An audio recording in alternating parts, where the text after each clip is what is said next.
브랭섬홀 아시아 10학년 김혜지 학생이 준비하고 있습니다. 침묵을 고발합니다. Sue the Silence 란 주제로 발표하겠습니다.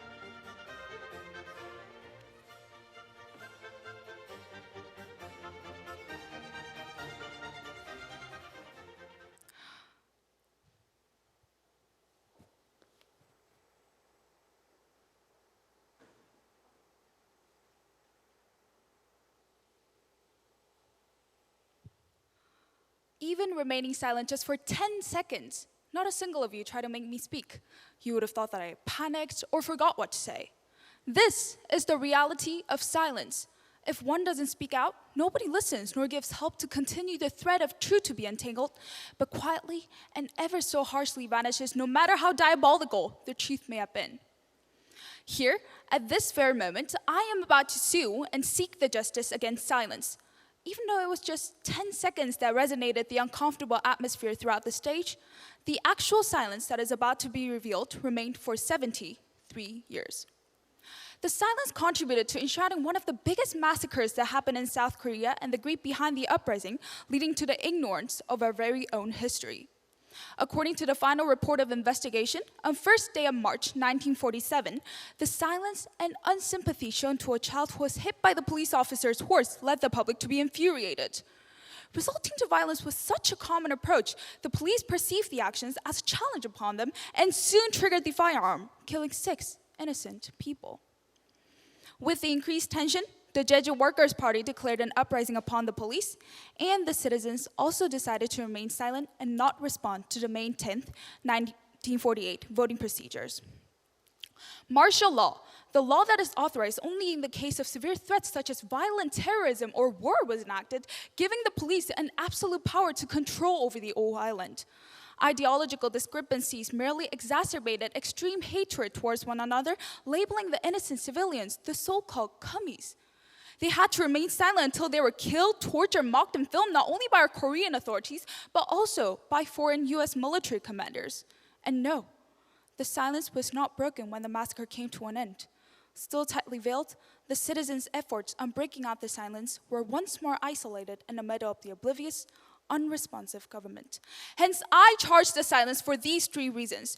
First, for brutally ignoring the heinous sacrifices. Second, for hindering the truth from reaching out to the public.